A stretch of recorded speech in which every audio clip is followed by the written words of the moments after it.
right now at Huashinshan Hospital, which was taken over by the People's Liberation Army on Sunday morning. And right now, I'm on the second floor of it, and 1,400 military medical workers are now busy doing final preparations for taking in 50 infected patients today.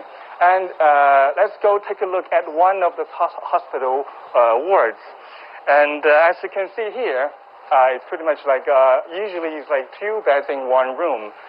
As you can see that the beds are ready, clean pillows, sheets, covers, and the hospital dresses are ready. And here we can see the necessary military facilities are also available. Here we can see the oxygen providing system is all perfectly set. And one thing worth noticing is that all the entire hospital is covered by a very special ventilation system, that all the air we're going to breathe inside the hospital will be filtered, cleaned, and then will be, through a very negative pressure system to, get them out of the entire building, to ensure that the working environment here and treating environment here for both the hospital, for doctors and patients are healthy. And there's one thing I want to show you guys is that, look here. This looks like a box, but actually this is where the food is going to get provided to those infected patients. Inside there is an ultraviolet disinfection system that all the food going through, in and out, will go through this box, get disinfected, and then delivered to the patient. And of course, when they go outside, you have to go through this box again to secure the health environment here.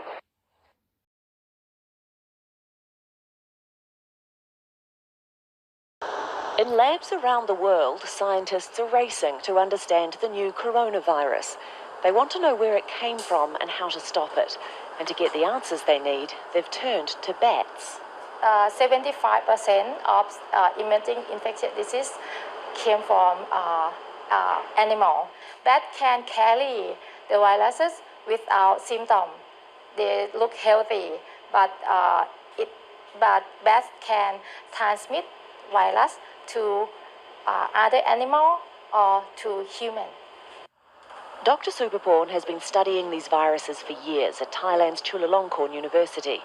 The coronavirus spreading now shares almost a 100% DNA match with another one found in bats, and she hopes that studying wildlife can help us prevent and control outbreaks in humans. Dr. Supaporn helped decode the genome for the first confirmed case of the new virus outside China. Behind this door, researchers are working with patient samples of the coronavirus, and they're taking steps to make the fragments safer to work with, like killing the virus but keeping its DNA intact. We can't go in here because it's too dangerous. Thai doctors say a new approach of treating some of those who do get sick appears to be working, using a cocktail of flu and anti-HIV drugs. That's after one Chinese woman treated in a hospital in Bangkok recovered. But other patients didn't, and the government says it's too early to say whether that mix of drugs is effective. In medical system, we can only do a case report. So we send this report to many medical journals and also many research and medical schools, in order for them to continue further. And a treatment can't come soon enough. Thailand is seen as one of the countries most at risk from this new virus because of the number of Chinese visitors it receives each year, and because in recent weeks some came from Wuhan, the epicenter of the outbreak. Planes flying in and out of the mainland are being deep cleaned and disinfected, while shopping centres are using thermal imaging cameras to test for those who may have a fever. Hand sanitizers are a common sight. So too are masks in Bangkok's Chinatown, which is one of the biggest Chinese enclaves in the world.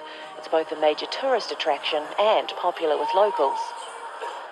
I've seen a decline in the number of tourists, especially in the past few days, since the news broke about the virus.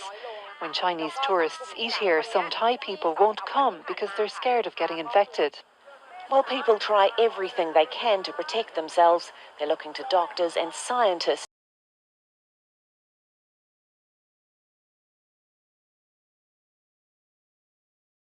The worst locust crisis in decades is ravaging East Africa, threatening the food supply for millions of people. Kenya, Somalia, and Ethiopia are at the center of this latest outbreak.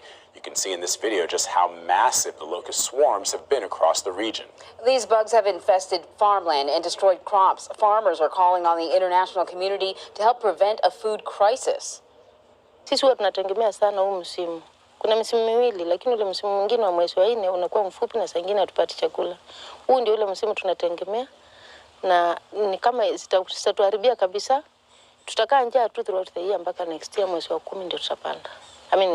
This year mwezi wa 10. The United Nations says the region needs around $76 million to combat the crisis. Officials warn the locust outbreak will spread across the entire continent of Africa and into other parts of the world if action isn't taken. This is a very rare phenomena, but once it does occur, it becomes extremely threatening to food securities, livelihoods, pastures, and of course, with pastures, if herders have to move animals into new areas, that this can be sources of conflict. CBS News foreign correspondent Deborah Patta is following the latest in Johannesburg. So, Deborah, even before this crisis, millions of people in the region faced high levels of food insecurity, and we know this area has typically faced harsh climate conditions like drought and flooding. So, what's the latest on this crisis, and how bad is it? Well, as you just mentioned, $76 million bad. That's how much the United Nations says it needs to combat this outbreak. And they're making no bones about it. They need that money now. It's the worst in 70 years for Kenya and in quarter of a century for Somalia and Ethiopia. And just to give you a sense of how big these swarms are, one was spotted in a part of Kenya that contained about 200 billion of these creatures, and in the sky it occupied a space 3 times the size of New York City. And as the Food and Agriculture Organization of the UN has warned, they could increase 500-fold by June if not contained and checked immediately and spread elsewhere. Now, part of the problem is that these locusts are very difficult to track. They move very quickly, but they're not just a scary invasion. They also eat food. Even a small swarm of locusts can consume enough food for 35,000 people, and farmers are complaining that about 90% of their crops have already been destroyed. The locusts are now moving towards Uganda and towards South Sudan. South Sudan already under terrible, terrible strain from food insecurity. And if you consider that over 20 million people in East Africa are already facing food shortages due to periodic drought and flooding, you have a very serious problem when locusts start eating their only source of food. Vlad? Deborah, we're watching this video where people are trying to swat at this swarm with their jackets, and so it looks absolutely futile. What exactly is causing the outbreak to escalate the way it has? Well, as many people have mentioned, these swarms look almost biblical, and while it may be very tempting to blame some kind of higher power here, there are some very obvious suspects, and one of those is a changing climate. These locusts were actually spotted 18 months ago in the Arabian Peninsula. They then moved to Yemen by July last year, and already the FAO was warning that if left unchecked, if preventative measures were not put in place, they would then move to Kenya. Well, they weren't, and now they're in Kenya.